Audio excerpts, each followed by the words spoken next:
Muy buena tarde tengan todos ustedes y sean muy bienvenidos a la Biblioteca Mexicana de la Fundación Miguel Alemán, a esta ceremonia solemne de la Academia Nacional AC. Nos acompañan en el presidium el doctor José Elías Romero Apis, presidente nacional de la Academia Nacional.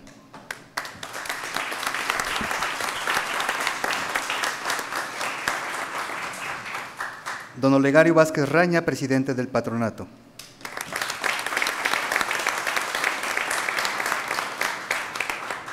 El licenciado Francisco Labastida Ochoa, presidente del Consejo Nacional.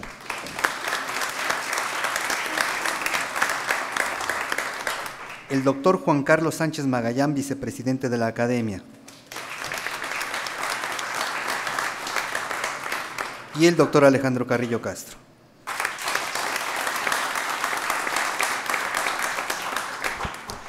Agradecemos muy cumplidamente la presencia del licenciado Miguel Alemán Velasco, presidente de nuestro patronato.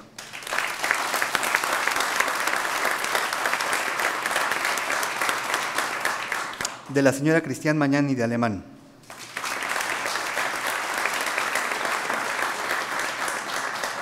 La señora Claudia Alemán Mañani.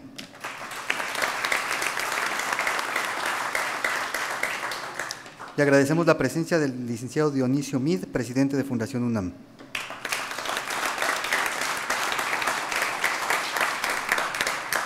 Cedemos el micrófono al doctor Sánchez Magallán para conducir esta ceremonia.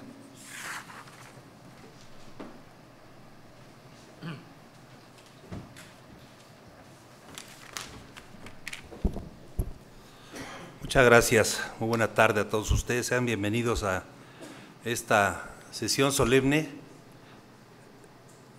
de ingreso del distinguido recipiendario doctor Alejandro Carrillo Castro. Por instrucciones de la directiva nacional que preside el doctor José Elías Romero Apis, tengo el honor y la instrucción de volver a destacar la presencia de nuestro anfitrión, el distinguido licenciado don Miguel Alemán Velasco. Muchas gracias por su anfitrionía, es usted muy gentil. De su distinguida esposa, su hijita preciosa, muchas gracias por su gentileza. Del licenciado Mid, ya se le mencionó, del licenciado José Natividad González Parás y de nuestro amigo Isaac Chertoriski. Y de todos ustedes, sean bienvenidos a nombre de el Consejo Nacional de la Academia Nacional. A todos muchas gracias por su presencia. Tengo el honor de presentar en primer término y solicitar nos haga favor de hacer uso de la palabra al licenciado Francisco Labastida Ochoa, presidente del Consejo Académico de nuestra institución. Si es tan amable, licenciado, por favor.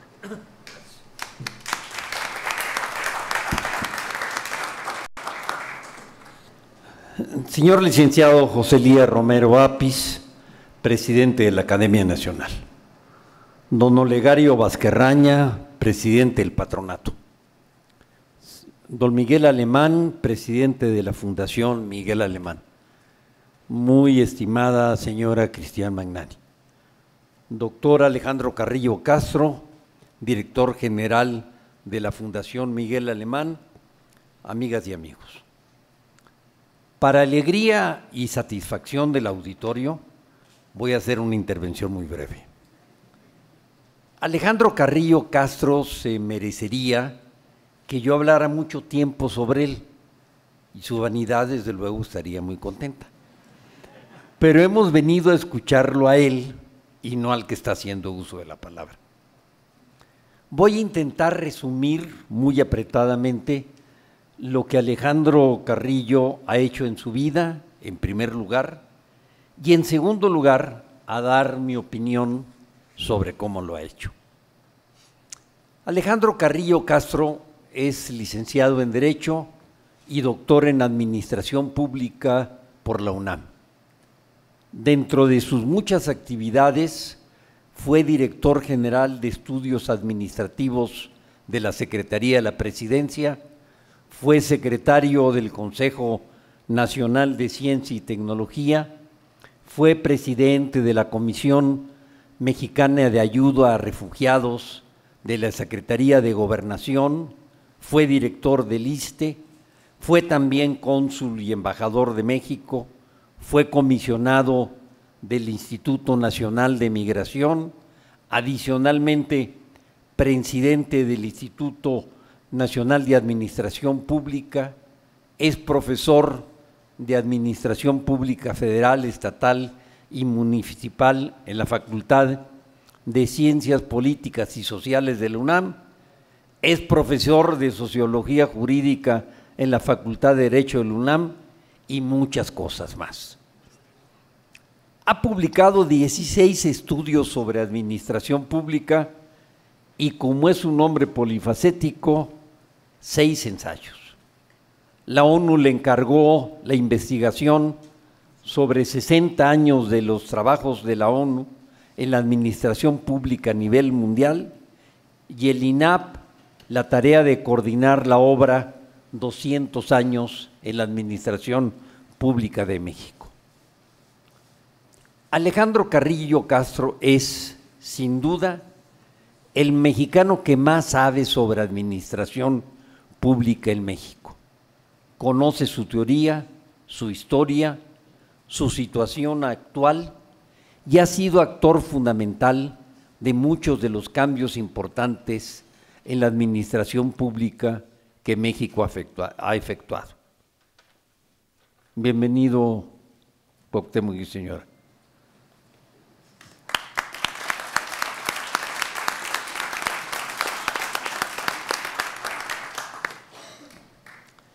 Este solo hecho sería motivo suficiente para que, como lo está haciendo la Academia Nacional, se le imponga la gran orden de la reforma en rango de honor y en grado de collar. Quiero subrayar, sin embargo, que lo que ha hecho mi amigo Alejandro lo ha hecho siempre con rigor académico, con profundidad, con valor civil y honestidad económica e intelectual. He tenido la oportunidad de trabajar conjuntamente con Alejandro diversos temas cuando fue coordinador general de estudios administrativos de la Presidencia de la República y también cuando fue comisionado del Instituto Nacional de Migración. Solo hubo reconocimientos por la forma en la cual se realizó su trabajo. A diferencia de los juicios críticos que se le da hoy al tratamiento de migrantes, Cuando Alejandro fue responsable de estas áreas, se tuvieron reconocimientos internacionales sobre ello. Hoy que tanto se habla de los malos funcionarios públicos a nivel estatal y federal, vale la pena agregar que hay gente honesta en lo económico y en lo intelectual que tiene el valor civil de decir lo que piensa y difundir su pensamiento. México no son solo los malos casos que con razón los medios comentan. También hay hombres de la talla de Alejandro con calidad intelectual, ética y moral. Para mí es una gran oportunidad dar mi opinión en público de un profesionista tan distinguido y apreciado. Muchas gracias por tu atención.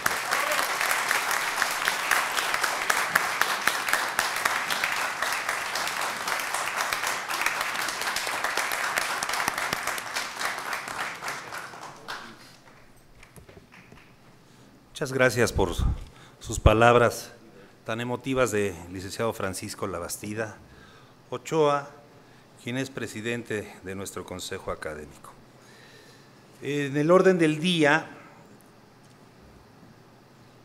por supuesto, le damos la bienvenida a nuestro recipiendario, al doctor Alejandro Carrillo Castro, para que nos haga favor de darle lectura a su trabajo recepcional. Si es tan amable, doctor.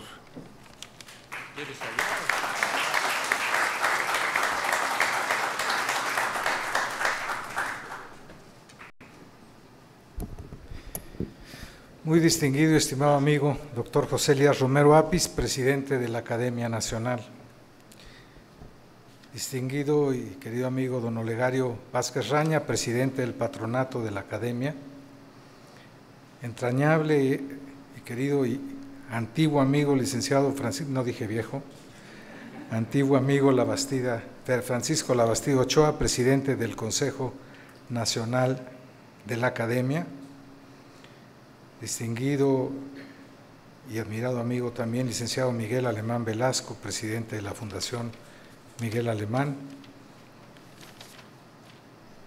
Querido amigo también y muy respetado, ingeniero Cuauhtémoc Cárdenas y señora, Cristian y Claudia, muchísimas gracias por estar aquí con nosotros. Dionisio, me tomaría yo el tiempo que dijo Paco que no deberíamos de tomar si estuviera aquí los mencionando a todos y cada uno de ustedes. Nati González Parás, muy bienvenidos, amigas y amigos todos. Quiero agradecer muy cumplidamente al Consejo de Honor de la Academia Nacional haberme invitado a formar parte de esta prestigiada asociación civil. Constituye una distinción que mucho agradezco, ya que me permite integrarme a este reconocido grupo de mexicanas y mexicanos dedicados a promover la investigación, el análisis y la reflexión propositiva sobre algunos de los problemas más urgentes que México y el mundo enfrentan actualmente en el ámbito político, económico y social. A ello debo sumar además mi gratitud a su Consejo de Honor por haber acordado otorgarme el día de hoy, inmerecidamente desde luego, a pesar de las mentiras que dijo Paco Labastida, la presea de la Gran Orden de la Reforma. En cumplimiento a los requisitos de admisión establecidos en sus estatutos, me he permitido elaborar unas breves reflexiones en torno a 2 eventos que habrán de conmemorarse el año próximo. El primero, el centenario de la promulgación de la Constitución Política que nos rige desde el 5 de febrero de 1917, la de más larga vigencia en la historia de México desde su independencia, y el segundo, los 40 años de haberse promulgado la primera ley orgánica de la Administración Pública Federal que lleva ese nombre y que igualmente ha sido la de más larga vigencia en la historia jurídico-administrativa de nuestro país. Con respecto a la conmemoración de los 100 años de la llamada Carta de Querétaro, me interesa destacar aquí que además de los eventos de rigor que se han programado para recordar esta importante efeméride, en diversos ámbitos académicos y políticos de México ha surgido un número considerable de propuestas para revisarla, actualizarla, simplificarla o inclusive elaborar una nueva más acorde con las condiciones actuales de nuestro país. Tales propuestas podrían agruparse en torno de tres grandes opciones de lo que debería hacerse con la Constitución política vigente. La primera está representada por quienes consideran que lo más realista y sensato sería continuar realizando las adecuaciones que periódicamente el Congreso de la Unión considera necesarias, oportunas y viables para mejor hacer frente a los problemas presentes y futuros de México.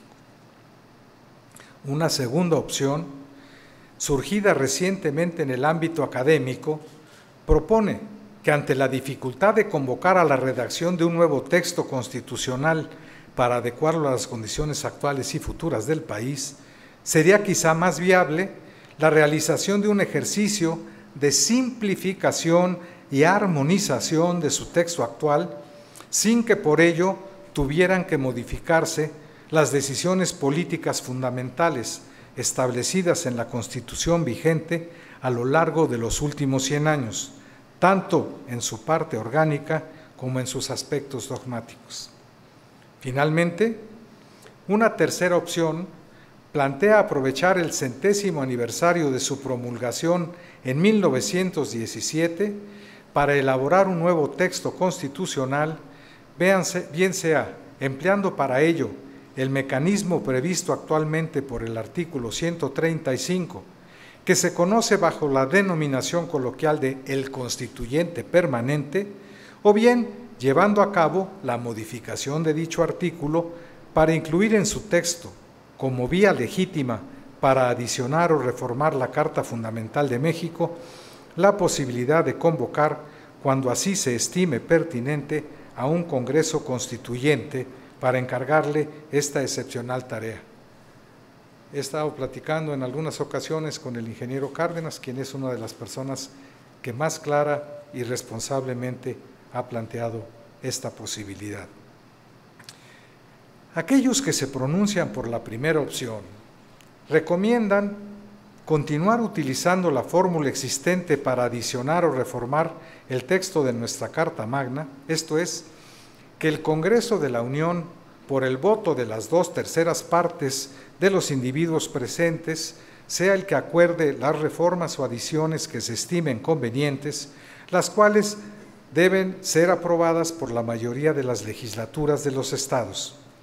Quienes así opinan, argumentan que en el curso de los 100 años transcurridos desde la ratificación de este mecanismo de reforma, el 5 de febrero de 1917, puesto que estaba en los textos anteriores, tal procedimiento, dicen, ha permitido incorporar sin violencia o ruptura institucional las modificaciones que nuestro texto constitucional ha ido requiriendo para adecuarse a las circunstancias que se han presentado en el país a lo largo de dicho periodo.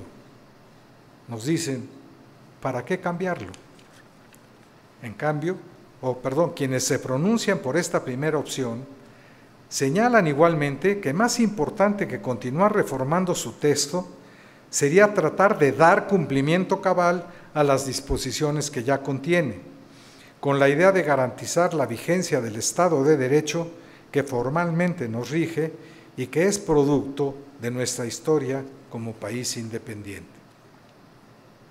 Por su parte, los que se han dado a la tarea de estudiar sistemáticamente las más de 600 reformas que se han hecho hasta la fecha al texto original de la Constitución promulgada en 17, señalan, como lo ha planteado de manera por demás elegante y bien documentada el doctor Diego Valadez, que quizá convendría realizar un ejercicio de simplificación y armonización de su texto actual a efecto de evitar que continúe ofreciendo, cito, un aspecto desordenado y asistemático, Valadez señala, además, que algunos de sus enunciados resultan contradictorios, ya que corresponden a principios sociales avanzados, en tanto que otros responden a tesis más bien conservadoras. Añade el doctor Valadez que, cito, partes de su texto actual contienen una redacción de naturaleza muy abierta, en tanto que en otras su redacción resulta en extremo reglamentaria, todo lo cual, dice Valadez, impide percibir en la actual Constitución una idea coherente que permita advertir una unidad que la haga inteligible para la sociedad, volviéndola un texto para los expertos en lugar de una Constitución para los ciudadanos.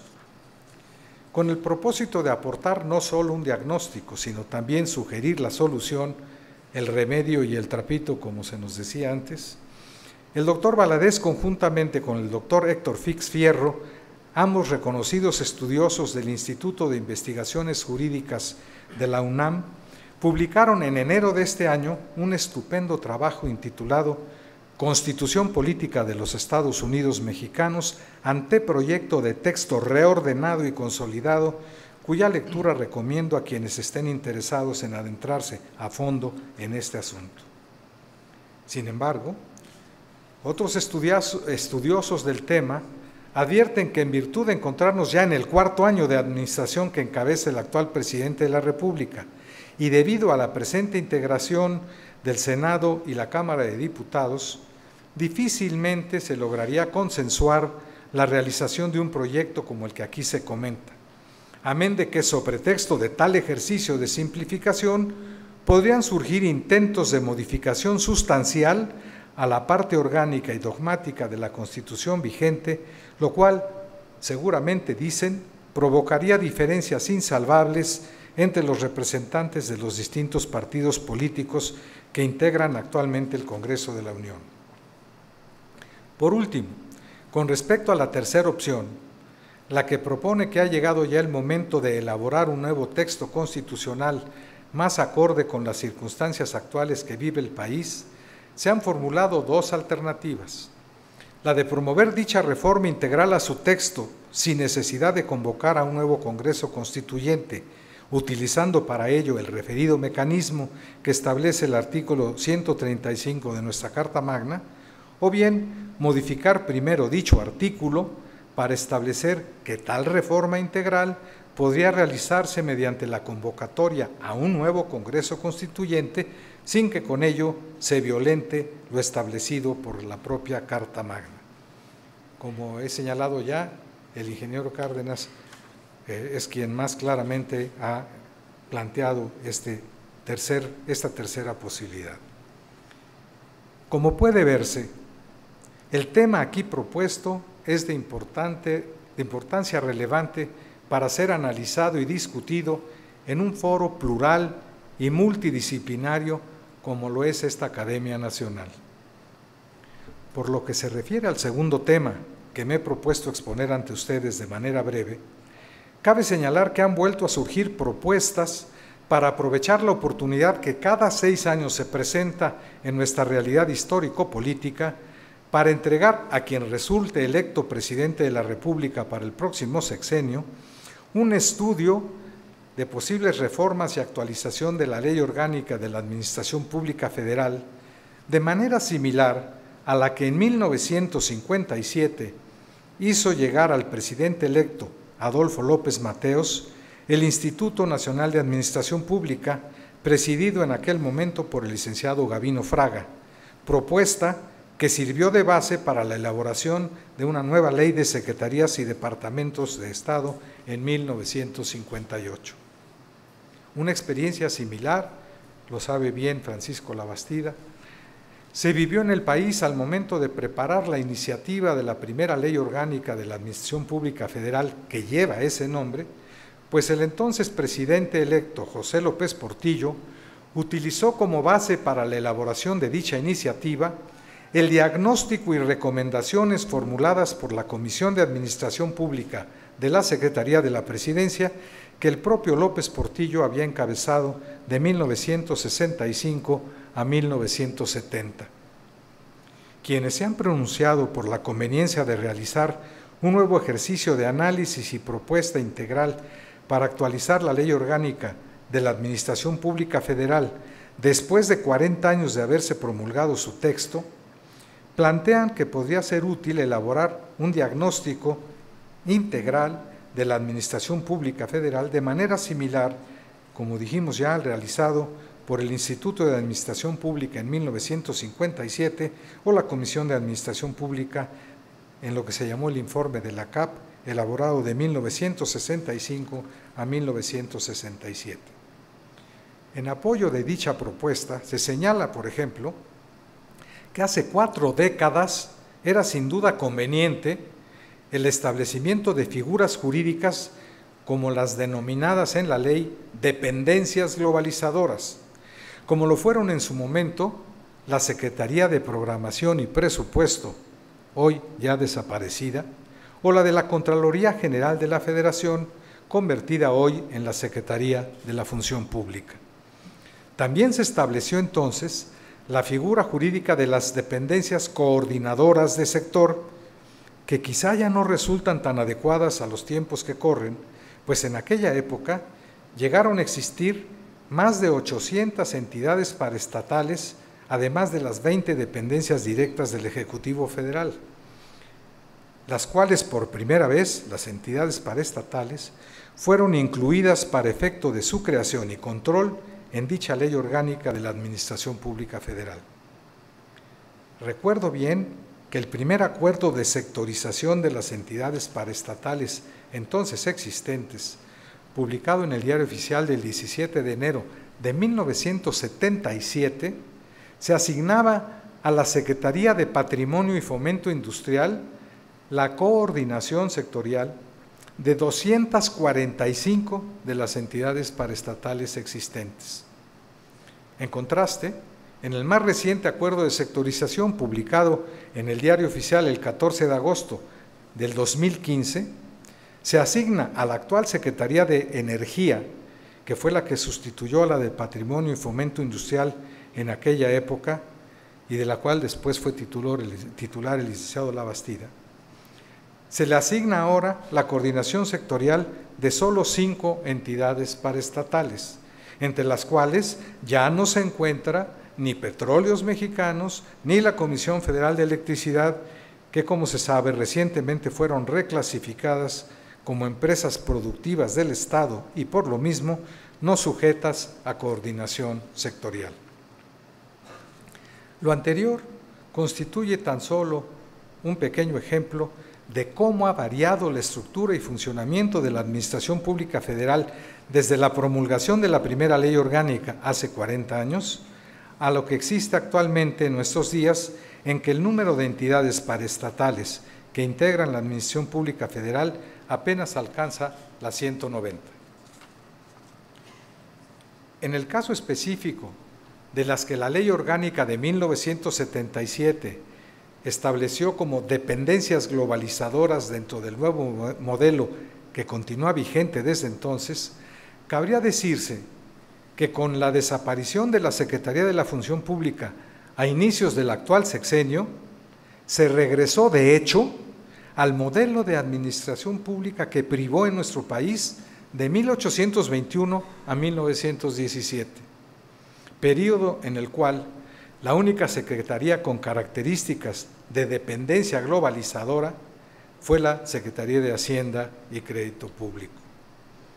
El indudable peso administrativo y por ende político de esta dependencia dio nacimiento al dicho popular entre la burocracia mexicana de que la única regla de oro que existe en la administración pública de nuestro país es que quien pone el oro pone la regla. Y también fue la causa de que a partir de la Constitución de 1917 se llevaran a cabo varios intentos para acotar el enorme poder y preponderancia de la Secretaría de Hacienda y Crédito Público. El primer ejemplo de dichos intentos lo constituye la creación por Venustiano Carranza, en 1917, de los primeros departamentos administrativos que, como se sabe, fueron el Departamento de la Contraloría y el Departamento de Aprovisionamientos Generales, es decir, encargado de las adquisiciones de la administración pública en general. Venustiano Carranza había conocido y padecido de manera directa, como senador y gobernador de su estado natal, Coahuila, el poderío administrativo y político de la Secretaría de Hacienda, entonces bajo la dirección del líder de los que en esa época se les denominaba los científicos, José Ives Limantur. Ese primer departamento administrativo, el Departamento de la Contraloría, tenía como atribuciones la fiscalización de los actos de tipo administrativo y financiero del gobierno federal, con la idea de fincar las correspondientes responsabilidades a los funcionarios que incurrieran en ambos tipos de conductas irregulares.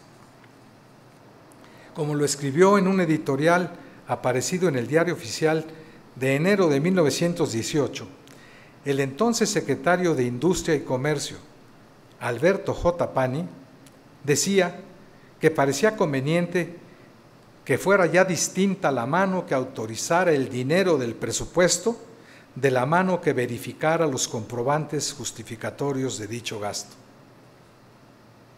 Resulta curiosamente paradójico que fue el mismo Alberto J. Pani quien 15 años después, al ser designado secretario de Hacienda y Crédito Público por el presidente Abelardo Rodríguez, promovió ya en 1933 la desaparición del Departamento de la Contraloría para que sus funciones regresaran de nuevo a la dependencia que ahora se encontraba bajo su mando.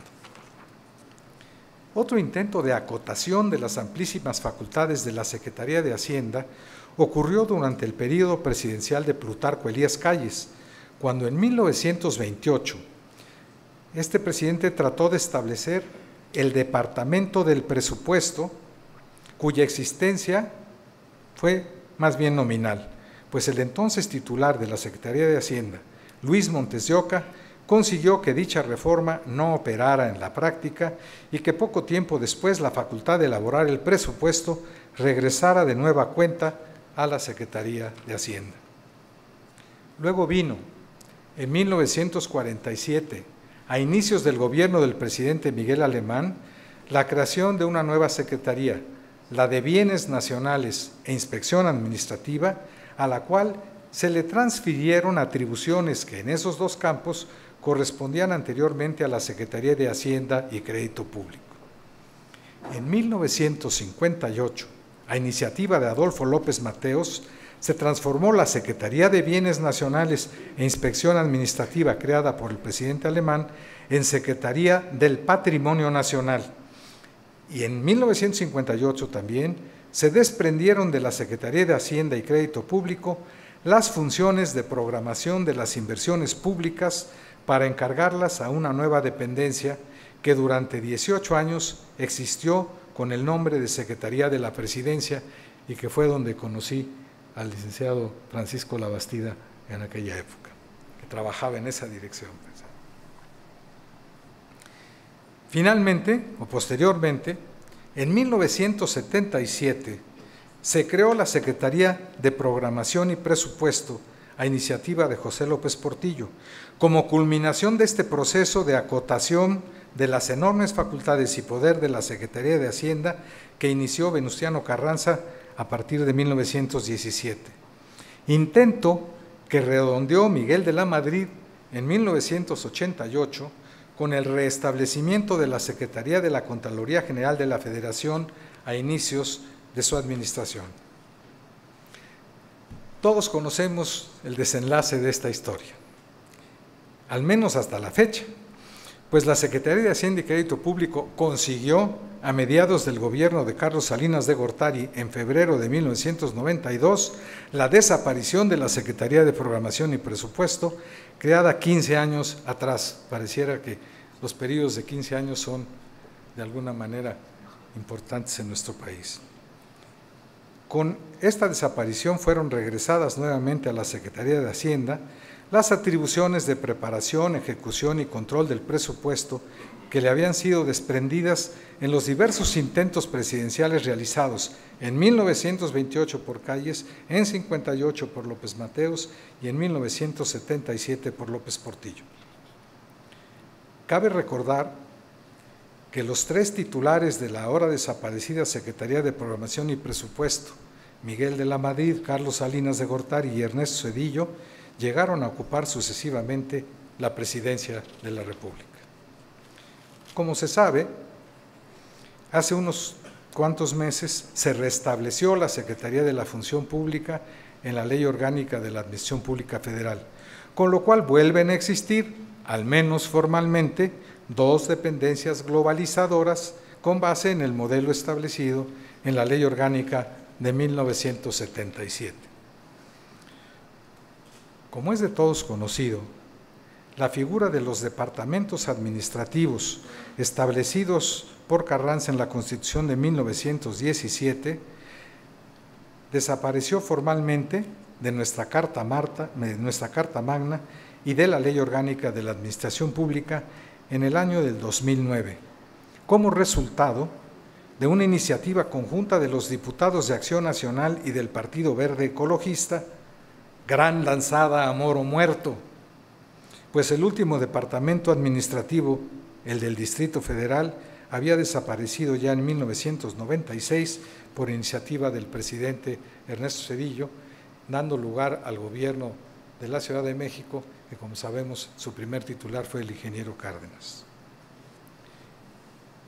Pero a partir de la última década del siglo pasado, en 1994, para ser precisos, empezó a surgir dentro de la Administración Pública Federal un nuevo tipo de instituciones denominadas organismos constitucionales autónomos, como lo son el Banco de México, la Comisión Nacional de los Derechos Humanos, el Instituto Nacional Electoral, entre otros, que ya alcanzan la decena actualmente y que son objeto de análisis y preocupación de no pocos estudiosos de nuestra administración pública, pues al no quedar encuadrados formalmente dentro de los tres poderes que establece la Constitución vigente, el legislativo, el ejecutivo y el judicial, plantean problemas no solo para su taxonomía, sino para su efectivo control y evaluación. Por las razones antes expresadas, considero que quizá ha llegado ya el momento de realizar un nuevo ejercicio de análisis también en torno de la Ley Orgánica de la Administración Pública Federal, promulgada hace ya 40 años, en el que podrían participar estudiosos de instituciones académicas reconocidas como la UNAM, el Politécnico, el CIDE, el ITAM y el INAP, por solo mencionar algunas de las más acreditadas en el estudio de estos temas, para que pudiera ser presentado a quien resulte electo presidente para el sexenio 2018-2024, como se hizo en 1957 por el INAP y en 1977 con la Comisión de Administración Pública. Y es en torno de la posible realización de estos dos ejercicios de análisis, el de la Constitución y el de la Ley Orgánica de la Administración Pública, que me permito proponer al Consejo Directivo de la Academia Nacional la organización de una serie de mesas de trabajo para el estudio y propuesta de reformas tanto a la Constitución del 17 como a la Ley Orgánica de la Administración Pública Federal de 1977. Para formular ante ustedes esta propuesta, recabé previamente la autorización del licenciado Miguel Alemán, presidente de la fundación que lleva el nombre de su señor padre y miembro destacado también de esta academia, a fin de estar en condiciones de ofrecer que estos ejercicios de reflexión pudieran realizarse de manera coordinada entre la Academia Nacional y la Fundación Alemán, algunos de los cuales se podían llevar a cabo incluso en este mismo recinto. Con ello, considero que se estaría cumpliendo a cabalidad el propósito para el cual fue creada en 1995 la Academia Nacional y también se satisfaría el objetivo para el cual fue establecida la Fundación Miguel Alemán hace ya 32 años. Desde ahora ofrezco mi modesto concurso en la organización de este tipo de mesas de trabajo, si así lo acuerda la Academia Nacional, a la que desde hoy me honro en integrarme de manera entusiasta, convencido como lo estoy, que esta es una de las mejores maneras de contribuir al desarrollo continuado de nuestro país desde una perspectiva plural y multidisciplinaria, como la que establece sabiamente la divisa de nuestra academia: Nemo solus satis sapit, nadie se basta a sí mismo, pues todos requerimos de la colaboración de todos para salir adelante como colectividad nacional. Muchas gracias.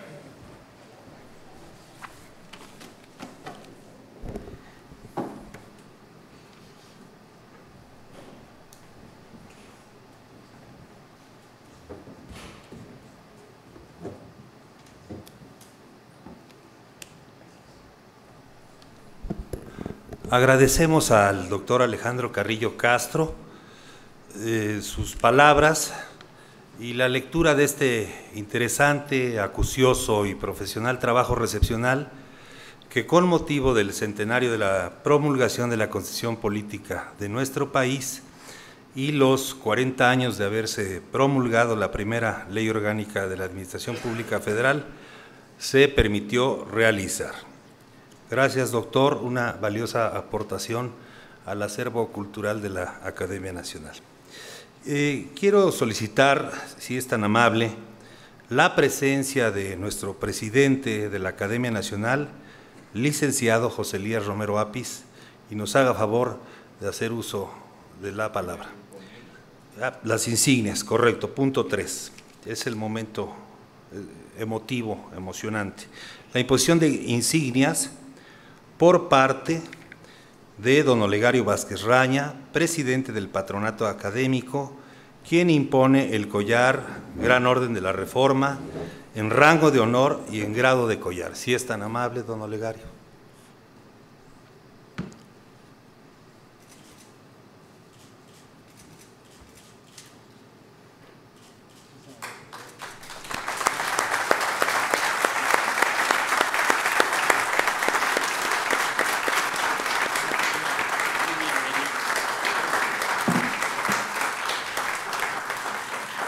Y el PIN de la Academia por parte del doctor Germán Gallegos, secretario general de nuestra institución académica.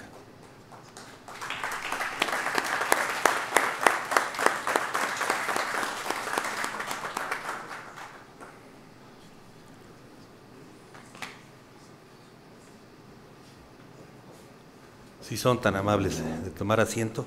Ahora sí, maestro Romero Apis, le rogamos nos haga favor de hacer uso de la palabra. Gracias.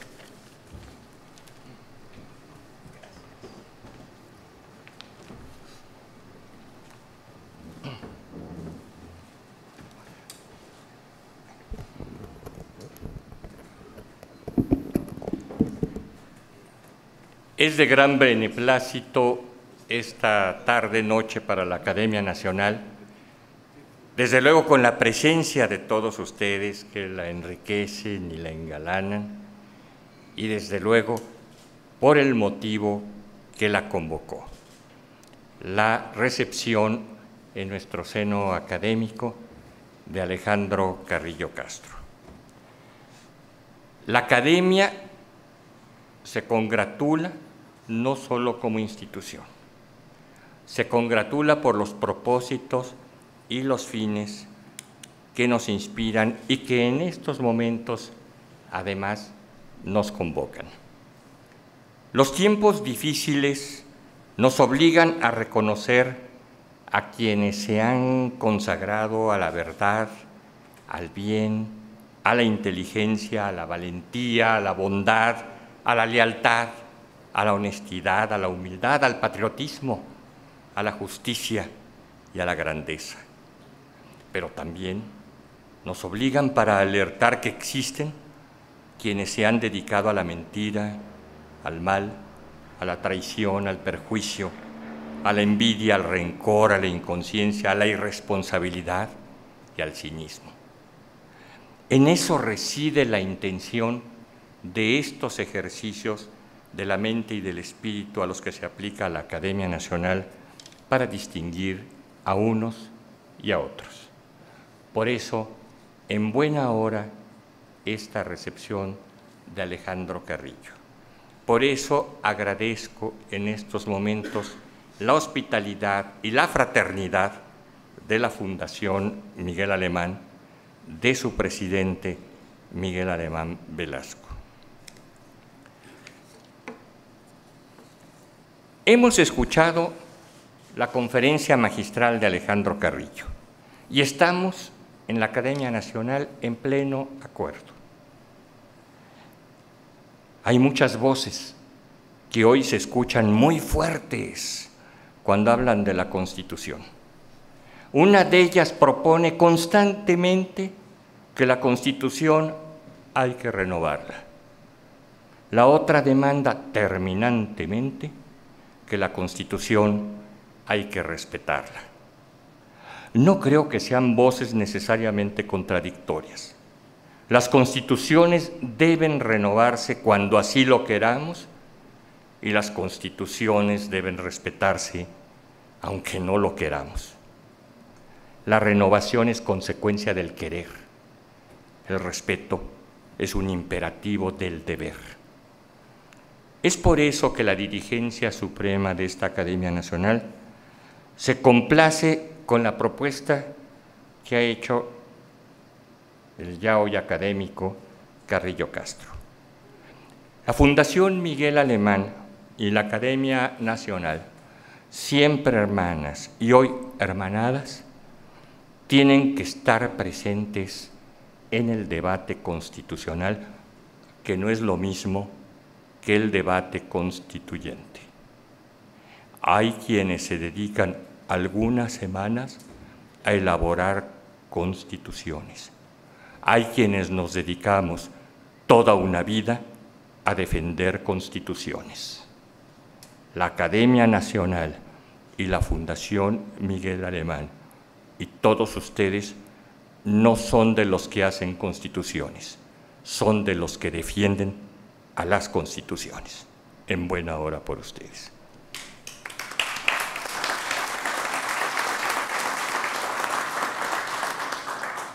Esta Academia Nacional ha profesado siempre el liberalismo desde su gestación. Las academias liberales de todos los países nacieron y solo se explican para el establecimiento de un espacio para que el pensamiento fuera independiente del poder político, del apetito económico y del interés faccioso, y con ello hacerlo libre de todo sometimiento, de todo acomodamiento y de todo miedo. Es por eso que hace 400 años Galileo Galilei y Federico Sesi fundaron la Academia Italiana. Por eso hace 250 años el cardenal Richelieu instituyó la Academia Francesa y Carlos Darwin, más o menos en ese tiempo, constituyó la Academia Inglesa, la Royal Society. Por eso hace 150 años Abraham Lincoln erigió la Academia Estadounidense.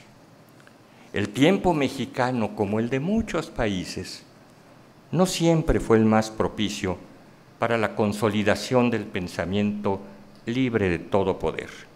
En el devenir de la humanidad, no siempre ha gustado que las ideas no se sometan al poder de la política, de la religión, del dinero, del prejuicio, o más recientemente al poder del crimen.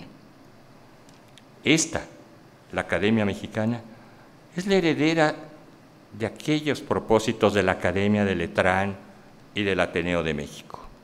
Es muy joven, pero no menor, porque la voz académica de México es muy respetada en todo el mundo. No llegamos después, sino que llegamos muy a tiempo. La Academia Nacional de México es de las mejores del mundo porque ustedes, los académicos mexicanos, son de los mejores del mundo. La libertad del pensamiento mexicano ha apostado a que las instituciones del pensamiento sean rectoras y no vasallas, sean inclusivas y no excluyentes, sean universales y no individuales, donde se rechace el pensamiento que reniega del de los demás cuando no pertenece a la misma secta, al mismo clan o a la misma runfla. Son estos los tiempos y son estos los eventos para tomar aliento y refresco, para imaginar nuestro futuro posible, el que nosotros sepamos elegir, el futuro prometido por una sociedad perfeccionada a base del respeto, de la solidaridad, de la generosidad y del humanismo que seamos capaces de generar, o el futuro amenazado por una edad media de alta tecnología, a fuerza de haber entronizado nuestro egoísmo, nuestro capricho o nuestra crueldad. Señores académicos, señores dirigentes, amigos todos, es muy claro y ya no podemos disimular que si no cuidamos la ciencia nos vamos a degradar. Si no cuidamos el arte nos vamos a embrutecer. Si no cuidamos nuestra convivencia, nos vamos a aniquilar. Si no cuidamos la economía, nos vamos a empobrecer. Si no cuidamos nuestras convicciones, nos vamos a traicionar. Si no cuidamos nuestras esperanzas, nos vamos a desahuciar. Si no cuidamos la justicia, nos vamos a corromper. Si no cuidamos nuestro orgullo, nos vamos a humillar. Y si no cuidamos la política, nos vamos a destruir. Muchas gracias.